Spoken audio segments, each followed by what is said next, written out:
ಎಲ್ಲರಿಗೂ ನಮಸ್ಕಾರ ಸ್ನೇಹಿತರೆ. ಕರಿಬೇವಿನ ಮರ ಮನೆಯಲ್ಲಿದ್ದರೆ ಆ ಮನೆಯಲ್ಲಿ ನಡೆಯುವುದು ಇದೆ. ಇದು ಅನೇಕರಿಗೆ ತಿಳಿದಿಲ್ಲದ ಕಾರಣ ಅನೇಕ ತಪ್ಪುಗಳನ್ನು ಮಾಡ್ತಿದ್ದಾರೆ. ಅನೇಕ ಮನೆಗಳಲ್ಲಿ ಕರಿಬೇವಿನ ಮರ ಇರುತ್ತದೆ, ಆದರೆ ನಿಜವಾಗಿಯೂ ಮನೆಯ ಬಳಿ ಕರಿಬೇವಿನ ಮರವನ್ನು ಬೆಳೆಸಬಹುದೇ ಅಥವಾ ಬೆಳೆಸಬಾರದೆ, ಬೆಳೆಸಿದರೆ ಏನಾಗುತ್ತದೆ ಎಂಬ ಸಂದೇಹ ಅನೇಕರಿಗೆ ಇರುತ್ತದೆ. ನಮ್ಮ ದೈನಂದಿನ ಜೀವನದಲ್ಲಿ ವಿಶೇಷವಾಗಿ ಭಾರತೀಯ ಅಡುಗೆಗಳಲ್ಲಿ ಕರಿಬೇವಿನ ಎಲೆಗಳಿಗೆ ಅವಿಭಾಜ್ಯ ಸಂಬಂಧವಿದೆ. ಆದರೆ ವಾಸ್ತು ಪ್ರಕಾರ ಕೆಲವು ಸಸ್ಯಗಳನ್ನು ಮನೆಯಲ್ಲಿ ಬೆಳೆಸಬಾರದು ಎಂಬ ಸಂಪ್ರದಾಯವಿರುವುದರಿಂದ ಅನೇಕರು ಇದರ ಬಗ್ಗೆ ಸಂದೇಹ ವ್ಯಕ್ತಪಡಿಸುತ್ತಾರೆ. ಹಾಗಾದರೆ ಕರಿಬೇವಿನ ಮರವನ್ನು ಮನೆಯ ಬಳಿ ಬೆಳೆಸಬಹುದೇ ಅಥವಾ ಬೆಳೆಸಬಾರದೆ, ಬೆಳೆಸಿದರೆ ಆ ಮನೆಯಲ್ಲಿ ಏನಾಗುತ್ತದೆ ಎಂಬುದನ್ನು ಈಗ ನಾವು ಈ ವಿಡಿಯೋದಲ್ಲಿ ವಿವರವಾಗಿ ತಿಳಿದುಕೊಳ್ಳೋಣ. ಮೊದಲು ಕಮೆಂಟ್ ಬಾಕ್ಸ್ನಲ್ಲಿ ಓಂ ಶ್ರೀ ಔಷಧ ಚಕ್ರ ನಾರಾಯಣಾಯ ನಮಃ ಎಂದು ಕಮೆಂಟ್ ಮಾಡಿ. ಏಕೆಂದರೆ ಈ ಭೂಮಿಯ ಮೇಲಿರುವ ಎಲ್ಲ ಔಷಧೀಯ ಸಸ್ಯಗಳಿಗೆ ಆ ನಾರಾಯಣನೇ ಅಧಿಪತಿ. ಆದ್ದರಿಂದ ಶ್ರೀ ಔಷಧ ಚಕ್ರ ನಾರಾಯಣಾಯ ನಮಃ ಎಂದು ಕಮೆಂಟ್ ಮಾಡಿ. ಹಾಗೆ ಈ ವಿಡಿಯೋಗೆ ಒಂದು ಲೈಕ್ ಕೊಟ್ಟು ನಮ್ಮ ಚಾನಲ್ನ ಸಬ್ಸ್ಕ್ರೈಬ್ ಮಾಡಿಕೊಂಡು ನಮಗೆ ಬೆಂಬಲ ನೀಡಿ. ಈ ವಿಶಾಲ ಜಗತ್ತಿನಲ್ಲಿ ನಮ್ಮ ಕಣ್ಣಿಗೆ ಕಾಣದ ಶಕ್ತಿಗಳು ಮತ್ತು ಪ್ರಕೃತಿಯ ರಹಸ್ಯಗಳು ಅನೇಕ ಅಡಗಿವೆ. ನಿಮ್ಮ ಮನೆಯ ಆವರಣದಲ್ಲಿರುವ ಕೆಲವು ಸಸ್ಯಗಳ ಹಿಂದಿರುವ ಆಧ್ಯಾತ್ಮಿಕ ಮತ್ತು ಆರೋಗ್ಯ ಶಕ್ತಿಯ ಬಗ್ಗೆ ತಿಳಿದರೆ ನೀವು ನಿಜವಾಗಿಯೂ ಆಶ್ಚರ್ಯಚಕಿತರಾಗುವಿರಿ. ಅನೇಕ ಜನರು ತಮ್ಮ ಜೀವನದಲ್ಲಿ ಕಷ್ಟಪಟ್ಟು ಗಳಿಸಿದ ಆಸ್ತಿಯನ್ನು ಇದ್ದಕ್ಕಿದ್ದಂತೆ ಕಳೆದುಕೊಳ್ಳುತ್ತಾರೆ. ಬಹಳ ಶ್ರೀಮಂತ ಕುಟುಂಬಗಳು ಸಹ ಸಾಲದ ಸುಳಿಯಲ್ಲಿ ಸಿಲುಕಿ ದಿಕ್ಕು ತೋಚದ ಸ್ಥಿತಿಯಲ್ಲಿರುವುದನ್ನು ನಾವು ನೋಡುತ್ತೇವೆ. ಇದು ಏಕೆ ಹೀಗಾಗುತ್ತದೆ ಎಂದು ನೀವು ಎಂದಾದರೂ ಆಳವಾಗಿ ಯೋಚಿಸಿದ್ದೀರಾ? ನಮ್ಮ ಹಿರಿಯರು ಪ್ರತಿ ಮನೆಯ ಮುಂದೆ ಅಥವಾ ಹಿತ್ತಲಿನಲ್ಲಿ ಕರಿಬೇವಿನ ಗಿಡ ಇರಬೇಕು ಎಂದು ಏಕೆ ಅಷ್ಟು ಒತ್ತಾಯಿಸುತ್ತಿದ್ದರು ಎಂದು ನಿಮಗೆ ತಿಳಿದಿದೆ. ಏಕೆಂದರೆ ಕರಿಬೇವಿನ ಗಿಡ ಮನೆಯಲ್ಲಿದ್ದರೆ ಆಸ್ತಿಗಳು ಇದ್ದಕ್ಕಿದ್ದಂತೆ ಕರಗಿ ಹೋಗುವುದಿಲ್ಲ. ಈ ವಿಷಯ ಅನೇಕರಿಗೆ ತಿಳಿದಿಲ್ಲ. ಕರಿಬೇವು ಕೇವಲ ಅಡುಗೆಯಲ್ಲಿ ರುಚಿಗಾಗಿ ಬಳಸುವ ಎಲೆ ಮಾತ್ರವಲ್ಲ, ಅದು ಅದ್ಭುತವಾದ ಐಶ್ವರ್ಯ. ಇದು ನಿಮ್ಮ ಮನೆಯಲ್ಲಿದ್ದರೆ ನಿಂತು ಹೋದ ಹಣದ ಹರಿವು ಮತ್ತೆ ವೇಗವನ್ನು ಪಡೆಯುತ್ತದೆ ಎಂದು ಪರಿಹಾರ ಶಾಸ್ತ್ರ ಹೇಳುತ್ತದೆ. ಯಾರು ಒಂದು ಕಾಲದಲ್ಲಿ ಅದ್ಭುತವಾಗಿ ಸಂಪಾದಿಸಿ ಈಗ 1 ರೂಪಾಯಿಗಾಗಿ ಕಷ್ಟಪಡುತ್ತಿದ್ದಾರೋ, ಯಾರಿಗೆ ಕೈಗೆ ಬಂದ ಉದ್ಯೋಗ ಕೈತಪ್ಪಿ ಹೋಗಿದೆಯೋ, ಯಾರಿಗೆ ವ್ಯಾಪಾರದಲ್ಲಿ ಅನಿರೀಕ್ಷಿತ ನಷ್ಟಗಳು ಬರುತ್ತಿವೆಯೋ, ಅವರೆಲ್ಲರಿಗೂ ಕರಿಬೇವಿನ ಗಿಡ ಒಂದು ಆಶಾದೀಪ. ನಿಮ್ಮ ಮನೆಯ ಆವರಣದಲ್ಲಿ ಒಂದು ಕರಿಬೇವಿನ ಗಿಡವನ್ನು ನೆಟ್ಟು ನೋಡಿ. ಆ ಗಿಡ ಬೆಳೆದು ದೊಡ್ಡದಾದಂತೆ ನಿಮ್ಮ ಮನೆಗೆ ಹಣದ ಹರಿವು ಕೂಡ ಹಂತ ಹಂತವಾಗಿ ಹೆಚ್ಚಾಗುತ್ತದೆ. ನಮ್ಮ ಪೂರ್ವಿಕರ ಕಾಲದಲ್ಲಿ ಪ್ರತಿ ಮನೆಯಲ್ಲಿ ಹಾಲು ಮತ್ತು ಬೆಳೆಗಳು ಸಮೃದ್ಧವಾಗಿರಲು ಮುಖ್ಯ ಕಾರಣವೆಂದರೆ ಅವರು ಪ್ರಕೃತಿಯೊಂದಿಗೆ ಬೆರೆತು ಇಂತಹ ಅದೃಷ್ಟವನ್ನು ನೀಡುವ ಸಸ್ಯಗಳನ್ನು ಬೆಳೆಸುತ್ತಿದ್ದರು. ಕರಿಬೇವಿನ ಗಿಡವನ್ನು ಮನೆಗೆ ಅದೃಷ್ಟ ದೇವತೆ ಎಂದು ಪರಿಗಣಿಸಲಾಗುತ್ತದೆ. ಇದು ನಿಮ್ಮ ಮನೆಯ ಸುತ್ತಲಿನ ನಕಾರಾತ್ಮಕ ಶಕ್ತಿಯನ್ನು ಹೀರಿಕೊಂಡು ಮನೆಯಲ್ಲಿ ಸಕಾರಾತ್ಮಕ ವಾತಾವರಣವನ್ನು ಸೃಷ್ಟಿಸುತ್ತದೆ. ನಿಮ್ಮ ಮನೆಯಲ್ಲಿ ಆರ್ಥಿಕ ಸಮಸ್ಯೆಗಳು ತಾಂಡವವಾಡುತ್ತಿದ್ದರೆ, ಸಾಲದ ಬಾಧೆಗಳು ನಿಮ್ಮನ್ನ ಕಾಡುತ್ತಿದ್ರೆ ತಕ್ಷಣ ಒಂದು ಕರಿಬೇವಿನ ಗಿಡವನ್ನು ತಂದು ಶುಭ್ರವಾದ ಸ್ಥಳದಲ್ಲಿ ನೆಡಿ. ಪ್ರತಿದಿನ ಭಕ್ತಿಯಿಂದ ನೀರು ಹಾಕಿ ಅದು ಆರೋಗ್ಯವಾಗಿ ಬೆಳೆಯುವಂತೆ ನೋಡಿಕೊಳ್ಳಿ. ಆ ಮರ ಎಷ್ಟು ಹಸಿರಾಗಿ ಸಮೃದ್ಧವಾಗಿ ಬೆಳೆಯುತ್ತದೆಯೋ ನಿಮ್ಮ ಸಂಪಾದನೆಯು ಅಷ್ಟೇ ವೇಗವಾಗಿ ಮತ್ತೆ ಹೆಚ್ಚಾಗುತ್ತದೆ.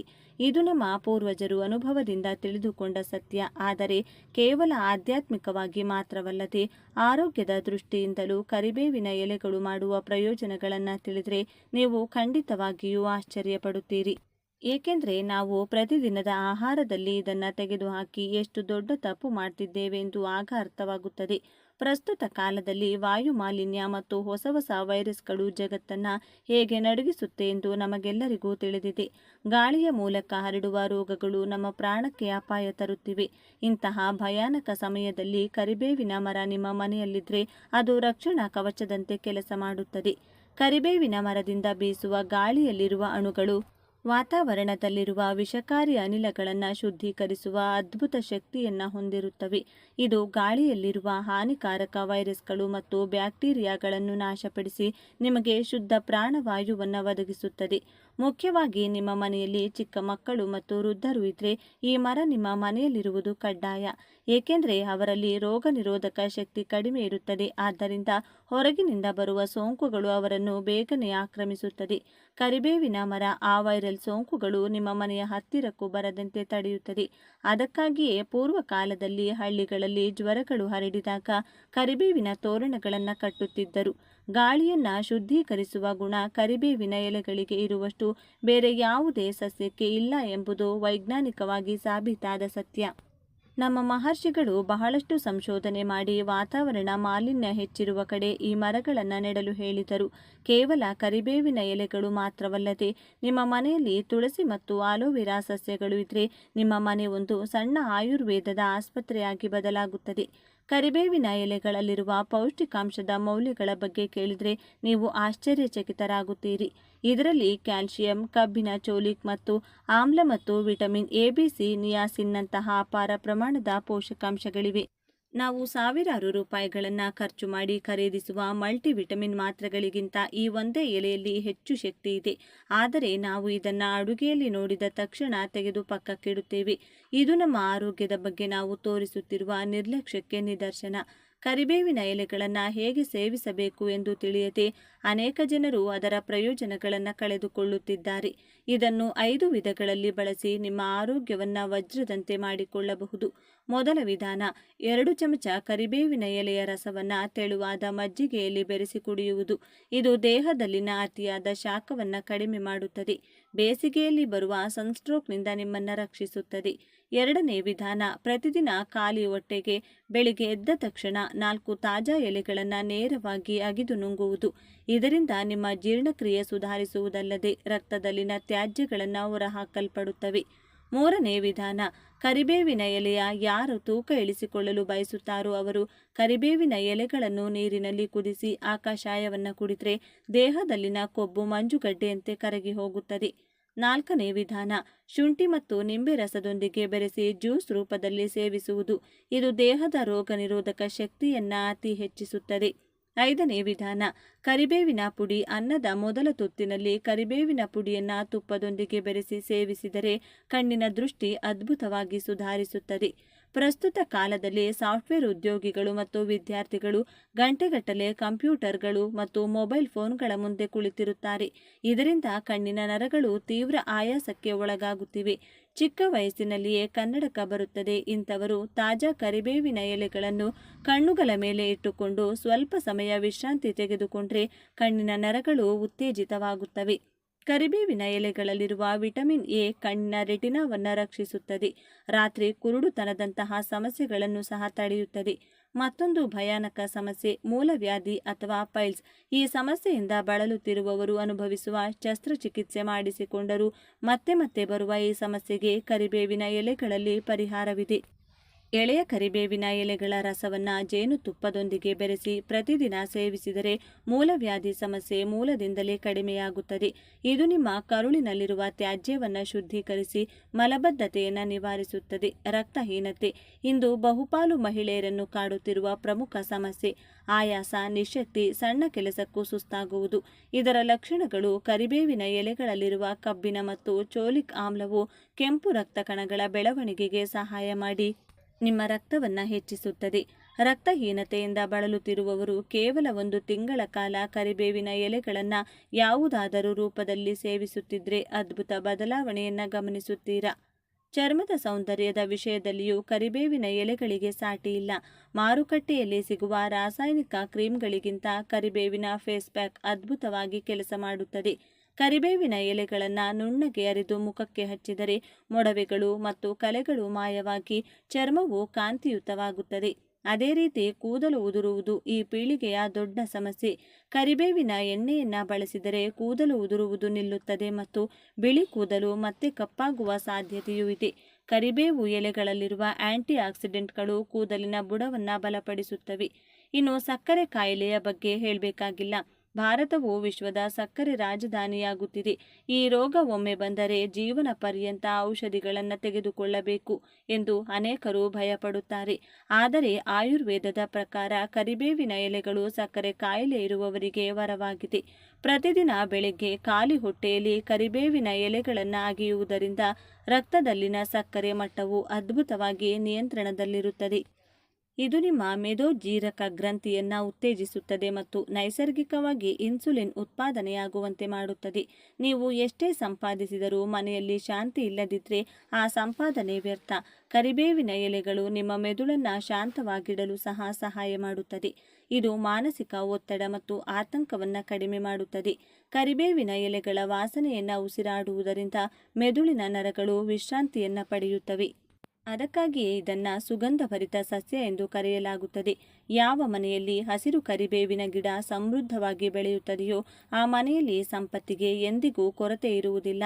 ಮಹಾಲಕ್ಷ್ಮೀ ದೇವಿಗೆ ಈ ಸಸ್ಯವು ಅತ್ಯಂತ ಪ್ರಿಯವಾದ್ದರಿಂದ ಇದನ್ನು ಭಕ್ತಿಯಿಂದ ಬೆಳೆಸುವವರ ಮನೆಯಲ್ಲಿ ಲಕ್ಷ್ಮೀ ದೇವಿಯು ನೆಲೆಸಿ ಧನಧಾನ್ಯಗಳು ವೃದ್ಧಿಯಾಗುತ್ತವೆ. ಕೇವಲ ಸಂಪತ್ತು ಮಾತ್ರವಲ್ಲದೆ ಇದು ರಕ್ಷಣಾ ಕವಚದಂತೆ ಕಾರ್ಯನಿರ್ವಹಿಸುತ್ತದೆ. ನಮ್ಮ ಮನೆಯ ಮೇಲೆ ಬರುವ ಯಾವುದೇ ದುಷ್ಟ ಶಕ್ತಿಗಳು, ಧೂಳು ಅಥವಾ ಹೊರಗಿನಿಂದ ಬರುವ ನಕಾರಾತ್ಮಕ ಶಕ್ತಿಗಳು ಮನೆಗೆ ಪ್ರವೇಶಿಸದಂತೆ ಈ ಸಸ್ಯವು ತಡೆಯುತ್ತದೆ. ಮನೆಯ ಆವರಣದಲ್ಲಿ ಕರಿಬೇವಿನ ಗಿಡ ಇರುವುದರಿಂದ ಆ ಸ್ಥಳವೆಲ್ಲ ಪವಿತ್ರವಾಗುತ್ತದೆ. ವಾಸ್ತು ಪ್ರಕಾರವು ಕರಿಬೇವಿನ ಗಿಡಕ್ಕೆ ಬಹಳ ಮಹತ್ವವಿದೆ. ಅನೇಕ ಜನರು ತಮ್ಮ ಮನೆಯಲ್ಲಿ ವಾಸ್ತು ದೋಷಗಳಿವೆ ಎಂದು ಚಿಂತಿಸುತ್ತಾರೆ ಮತ್ತು ಇದರಿಂದಾಗಿ ತೊಂದರೆಗಳನ್ನು ಎದುರಿಸುತ್ತಿದ್ದಾರೆ. ಆದರೆ ಮನೆಯಲ್ಲಿ ಕರಿಬೇವಿನ ಗಿಡವನ್ನು ಬೆಳೆಸುವುದರಿಂದ ಅಲ್ಲಿರುವ ಯಾವುದೇ ವಾಸ್ತು ದೋಷಗಳು ಕ್ರಮೇಣ ನಿವಾರಣೆಯಾಗುತ್ತವೆ. ಇದು ಮನೆಯ ಸುತ್ತಲಿನ ವಾತಾವರಣವನ್ನು ಶುದ್ಧೀಕರಿಸಿ ಸಕಾರಾತ್ಮಕ ಶಕ್ತಿಯನ್ನು ತುಂಬುತ್ತದೆ. ಕರಿಬೇವಿನ ಗಿಡವಿರುವ ಮನೆಯಲ್ಲಿ ವಾಸಿಸುವವರಿಗೆ ಅನಾರೋಗ್ಯ ಸಮಸ್ಯೆಗಳು ಬರುವ ಸಾಧ್ಯತೆ ಬಹಳ ಕಡಿಮೆ. ಆ ಎಲೆಗಳನ್ನು ನಿತ್ಯ ಆಹಾರದಲ್ಲಿ ಸೇವಿಸುವುದರಿಂದ ಜೀರ್ಣಕ್ರಿಯೆ ಸುಧಾರಿಸುವುದಲ್ಲದೆ ಕಣ್ಣಿನ ದೃಷ್ಟಿ ಸುಧಾರಿಸುತ್ತದೆ, ಕೂದಲು ಬಲಗೊಳ್ಳುತ್ತದೆ ಮತ್ತು ರಕ್ತ ಶುದ್ಧಿಯಾಗುತ್ತದೆ. ಇದರಿಂದ ದೀರ್ಘಕಾಲದ ಕಾಯಿಲೆಗಳು ಹತ್ತಿರ ಸುಳಿಯುವುದಿಲ್ಲ. ಕರಿಬೇವಿನ ಗಾಳಿಯನ್ನು ಉಸಿರಾಡುವುದರಿಂದಲೂ ಮಾನಸಿಕ ಶಾಂತಿ ದೊರೆಯುತ್ತದೆ. ಆದ್ದರಿಂದ ಜಾಗವಿಲ್ಲ ಎಂದು ನೆಪ ಹೇಳದೆ ಪ್ರತಿಯೊಬ್ಬರೂ ಕನಿಷ್ಠ ಒಂದು ಸಣ್ಣ ಕುಂಡದಲ್ಲಿಯಾದರೂ ಕರಿಬೇವಿನ ಗಿಡವನ್ನು ಬೆಳೆಸಬೇಕು. ನಮ್ಮ ಪೂರ್ವಜರು ಮನೆಗೊಂದು ಕರಿಬೇವಿನ ಗಿಡವನ್ನು ಬೆಳೆಸುತ್ತಿದ್ದರು. ಹಾಗೆ ಮನೆಯಲ್ಲಿ ಕರಿಬೇವಿನ ಗಿಡವನ್ನು ಬೆಳೆಸಿದರೆ ಆ ಮನೆಯಲ್ಲಿ ಹಾಲು ಮತ್ತು ಧಾನ್ಯಗಳು ಸಮೃದ್ಧವಾಗಿರುತ್ತಿದ್ದವು. ಇದು ನಿಮ್ಮ ಮನೆಗೆ ಲಕ್ಷ್ಮಿ ಕಟಾಕ್ಷವನ್ನು ನೀಡುವುದರ ಜೊತೆಗೆ ನಿಮ್ಮ ಕುಟುಂಬವನ್ನು ದೃಷ್ಟಿ ತಾಗದಂತೆ ಮತ್ತು ರೋಗಗಳ ಬಲೆಗೆ ಬೀಳದಂತೆ ಕಾಪಾಡುತ್ತದೆ. ಪ್ರತಿದಿನ ಆ ಗಿಡಕ್ಕೆ ನೀರು ಹಾಕಿ ಜಾಗರೂಕತೆಯಿಂದ ನೋಡಿಕೊಂಡ್ರೆ ಅದು ನಿಮ್ಮ ಜೀವನದಲ್ಲಿ ಹಸಿರು ಮತ್ತು ಸಂತೋಷವನ್ನು ತುಂಬುತ್ತದೆ. ಆದ್ದರಿಂದ ಇಂದೇ ಸಂಕಲ್ಪ ಮಾಡಿ ನಿಮ್ಮ ಮನೆಯ ಸುತ್ತಮುತ್ತ ಕರಿಬೇವಿನ ಗಿಡವನ್ನು ನೆಡಿ. ಅದು ನೀಡುವ ಅದ್ಭುತ ಫಲಿತಾಂಶಗಳನ್ನು ನೀವೇ ಗಮನಿಸುತ್ತೀರಿ. ಈ ಮಾಹಿತಿ ನಿಮಗೆ ಉಪಯುಕ್ತವಾಗಿದ್ದರೆ ದಯವಿಟ್ಟು ಈ ವಿಡಿಯೋವನ್ನು ನಿಮ್ಮ ಸ್ನೇಹಿತರು ಮತ್ತು ಕುಟುಂಬದವರೊಂದಿಗೆ ಹಂಚಿಕೊಳ್ಳಿ. ಈ ಮೂಲಕ ಅವರಿಗೂ ಒಂದು ಉತ್ತಮ ಜೀವನವನ್ನು ರೂಪಿಸಿಕೊಳ್ಳಲು ಸಹಾಯ ಮಾಡಿ. ನಮ್ಮ ಈ ಚಾನೆಲ್ನ ಸಬ್ಸ್ಕ್ರೈಬ್ ಮಾಡುವ ಮೂಲಕ ನಮಗೆ ಮತ್ತಷ್ಟು ಪ್ರೋತ್ಸಾಹ ನೀಡಿ. ಇಂತಹ ಮತ್ತಷ್ಟು ಅದ್ಭುತವಾದ ಮತ್ತು ನಿಗೂಢವಾದ ವಿಷಯಗಳೊಂದಿಗೆ ಮುಂದಿನ ವಿಡಿಯೋದಲ್ಲಿ ಮತ್ತೆ ಭೇಟಿಯಾಗೋಣ. ಅಲ್ಲಿಯವರೆಗೆ ನಿಮ್ಮ ಆರೋಗ್ಯ ಮತ್ತು ನಿಮ್ಮ ಮನೆಯ ವಾಸ್ತುವಿನ ಬಗ್ಗೆ ಜಾಗರೂಕರಾಗಿರಿ. ಮನುಷ್ಯನ ಆರೋಗ್ಯ ರಕ್ಷಣೆಯಲ್ಲಿ ಯಾವ ಯಾವ ಆಹಾರ ಪದಾರ್ಥಗಳು ಯಾವ ಸಮಯದಲ್ಲಿ ಸಂದರ್ಭದಲ್ಲಿ ಸಹಾಯ ಮಾಡುತ್ತವೆಂದು ನಿರ್ದಿಷ್ಟವಾಗಿ ಹೇಳಲು ಬರುವುದಿಲ್ಲ. ನಾವು ಸೇವಿಸುವ ಹಲವು ಬಗೆಯ ಸೊಪ್ಪು ತರಕಾರಿಗಳ ಆರೋಗ್ಯ ಮಹತ್ವಗಳು ನಮಗೆ ಕೆಲವೊಂದು ಬಾರಿ ತಿಳಿದೇ ಇರುವುದಿಲ್ಲ.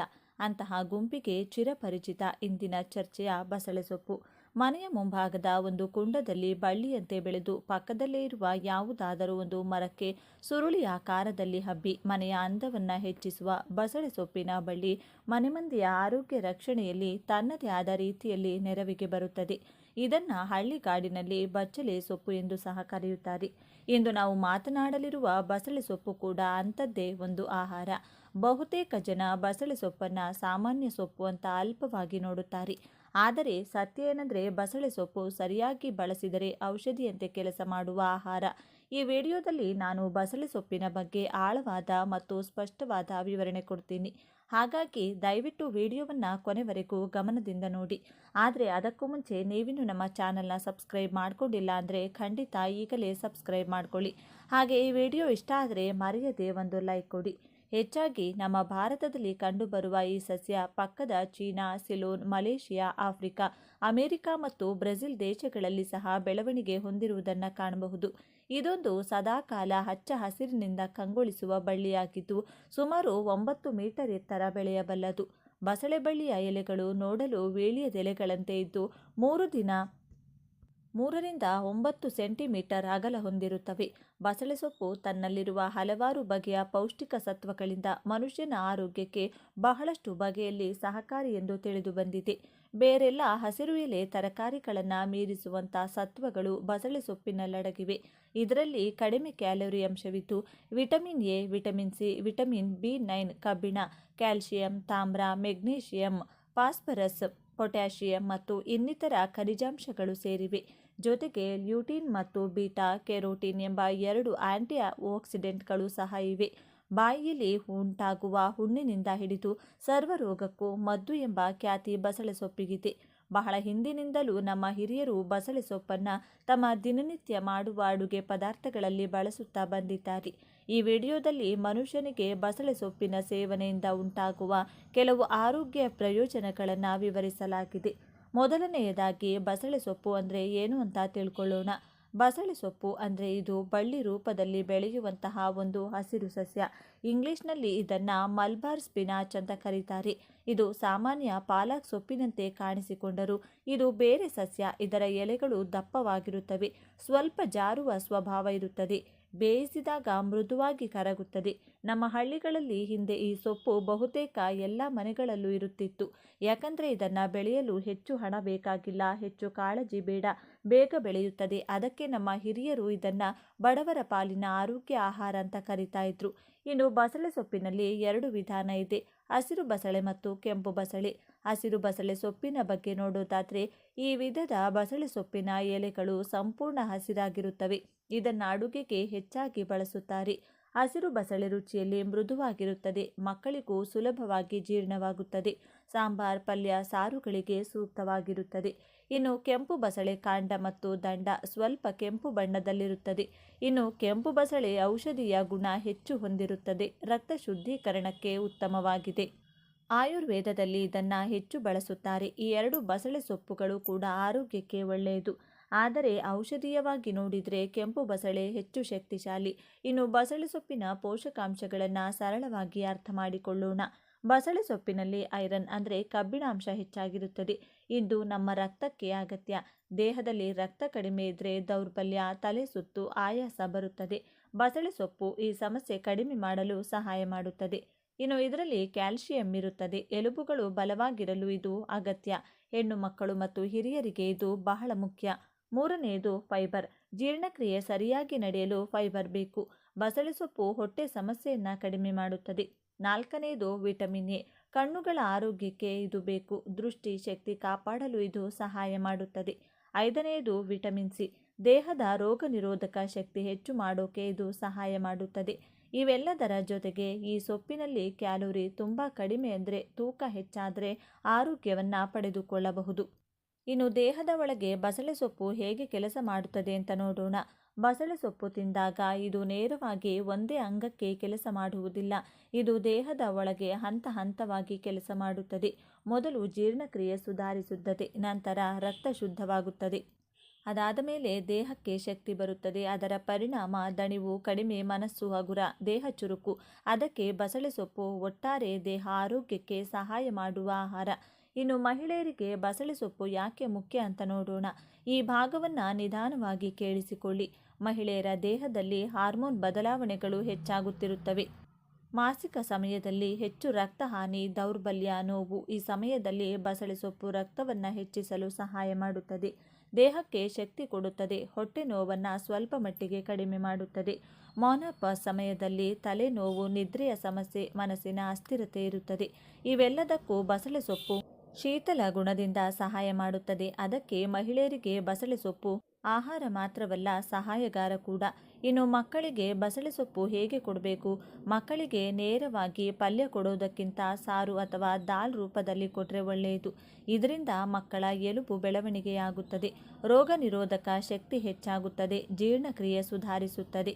ಇನ್ನು ಹಿರಿಯರಿಗೆ ಬಸಳೆ ಸೊಪ್ಪಿನ ಉಪಯೋಗ ಹೇಗಿರುತ್ತದೆ? ಹಿರಿಯರಲ್ಲಿ ಸಾಮಾನ್ಯವಾಗಿ ಜೀರ್ಣಕ್ರಿಯೆ ಸಮಸ್ಯೆ, ಸಂಧಿ ನೋವು, ದೌರ್ಬಲ್ಯ ಇರುತ್ತದೆ. ಇನ್ನು ಬಸಳೆ ಸೊಪ್ಪು ಮೃದುವಾಗಿ ಜೀರ್ಣ ಮಾಡುತ್ತದೆ, ಹೊಟ್ಟೆಗೆ ಒತ್ತಡ ಕೊಡುವುದಿಲ್ಲ, ದೇಹಕ್ಕೆ ತಣ್ಣನೆಯ ಅನುಭವ ಕೊಡುತ್ತದೆ. ಅದಕ್ಕೆ ಹಿರಿಯರಿಗೆ ಇದು ತುಂಬ ಸೂಕ್ತ. ಇನ್ನು ಆಯುರ್ವೇದದ ಪ್ರಕಾರ ಸ್ಪಷ್ಟ ವಿವರಣೆಯನ್ನು ನೋಡೋಣ. ಆಯುರ್ವೇದದಲ್ಲಿ ಬಸಳೆ ಸೊಪ್ಪನ್ನು ಶೀತಲ ಸ್ವಭಾವದ ಆಹಾರ ಅಂತ ಹೇಳ್ತಾರೆ. ಅಂದರೆ ದೇಹದ ಒಳಗಿನ ಉರಿ ಕಡಿಮೆ ಮಾಡುತ್ತದೆ, ವಾತ ಮತ್ತು ಪಿತ್ತ ಸಮತೋಲನ ಮಾಡುತ್ತದೆ. ಆಯುರ್ವೇದ ವೈದ್ಯರು ಇದನ್ನು ಮೂತ್ರದ ಉರಿ, ಚರ್ಮದ ಸಮಸ್ಯೆ, ದೇಹದ ತಾಪ ಇವುಗಳಿಗೆ ಬಳಸುತ್ತಾರೆ. ಇನ್ನು ಅಡುಗೆ ಮಾಡುವ ಸರಿಯಾದ ವಿಧಾನ. ಬಸಳೆ ಸೊಪ್ಪನ್ನು ತುಂಬ ಹೆಚ್ಚು ಬೇಯಿಸಬಾರದು. ಯಾಕಂದರೆ ಹೆಚ್ಚು ಬೇಯಿಸಿದರೆ ಪೋಷಕಾಂಶ ಕಡಿಮೆಯಾಗುತ್ತದೆ. ಸರಿಯಾದ ವಿಧಾನ ಏನಂದರೆ ಸ್ವಲ್ಪ ನೀರು ಕಡಿಮೆ, ಎಣ್ಣೆ ಕಡಿಮೆ, ಮಸಾಲೆ ಹಾಕಬೇಕು. ಆಗ ಮಾತ್ರ ಆರೋಗ್ಯಕ್ಕೆ ಇದು ಉಪಯೋಗವಾಗುತ್ತದೆ. ಇನ್ನು ಎಚ್ಚರಿಕೆಗಳನ್ನು ಕೂಡ ಸ್ಪಷ್ಟವಾಗಿ ತಿಳಿದುಕೊಳ್ಳೋಣ. ಎಲ್ಲರಿಗೂ ಒಂದೇ ಆಹಾರ ಒಂದೇ ರೀತಿ ಕೆಲಸ ಮಾಡುವುದಿಲ್ಲ. ಬಸಳೆ ಸೊಪ್ಪು ತುಂಬ ಹೆಚ್ಚು ಪ್ರಮಾಣದಲ್ಲಿ ಬೇಡ. ತುಂಬ ತಣ್ಣನೆಯ ದೇಹದವರು ಮಿತಿಯಲ್ಲಿ ತಿನ್ನಬೇಕು. ಗರ್ಭಿಣಿಯರು ವೈದ್ಯರ ಸಲಹೆ ಕಡ್ಡಾಯವಾಗಿ ಪಡೆಯಬೇಕು. ಮಿತಿಯಲ್ಲಿದ್ದರೆ ಮಾತ್ರ ಇದು ಔಷಧಿ, ಮಿತಿ ಮೀರಿದರೆ ಸಮಸ್ಯೆ. ಬಸಳೆ ಸೊಪ್ಪನ್ನು ನಿಯಮಿತವಾಗಿ ಸೇವಿಸುವುದರಿಂದ ಪ್ರತಿದಿನದ ಕೆಲವು ಕ್ಲಿಷ್ಟಕರ ಅನುಭವಗಳಿಂದ ಉಂಟಾಗುವ ಮಾನಸಿಕ ಖಿನ್ನತೆ ಮತ್ತು ಆತಂಕ ಯಾವುದೇ ಔಷಧಗಳಿಲ್ಲದೆ ದೂರವಾಗಬಲ್ಲದು. ಇದಕ್ಕೂ ಕಾರಣ ಬಸಳೆ ಸೊಪ್ಪಿನಲ್ಲಿರುವ ಫೋಲೇಟ್ ಅಂಶ ಎಂದರೆ ತಪ್ಪಾಗಲಾರದು. ಈಗಾಗಲೇ ಮಾನಸಿಕ ಖಿನ್ನತೆಗೆ ಒಳಗಾಗಿ ಸಮಾಜದಿಂದ ದೂರವಿರಲು ಬಯಸುವ ಜನರಿಗೆ ಬಸಳೆ ಸೊಪ್ಪು ತನ್ನೊಳಗಿನ ಈ ಅಂಶದಿಂದ ಅವರಲ್ಲಿ ಮತ್ತೊಮ್ಮೆ ಹೊಸ ಹುರುಪು ನೀಡಿ ಮಾನಸಿಕ ಚೈತನ್ಯ ಒದಗಿಸಿ ಮಾನಸಿಕ ಆರೋಗ್ಯವನ್ನು ಸರಿಪಡಿಸುತ್ತದೆ. ಇತ್ತೀಚಿನ ಬಹುತೇಕ ಜನರು ತಮ್ಮ ದೇಹದಲ್ಲಿ ಕಬ್ಬಿಣದ ಅಂಶದ ಕೊರತೆಯಿಂದ ಅನೀಮಿಯಾ ಸಮಸ್ಯೆಯನ್ನು ಎದುರಿಸುತ್ತಿರುತ್ತಾರೆ. ದೇಹದಲ್ಲಿ ಕೆಂಪು ರಕ್ತ ಕಣಗಳು ಅಸಮರ್ಪಕವಾಗಿ ರೂಪುಗೊಳ್ಳುವುದರಿಂದ ಅನೀಮಿಯಾ ಸಮಸ್ಯೆ ಕಾಣತೊಡಗುತ್ತದೆ.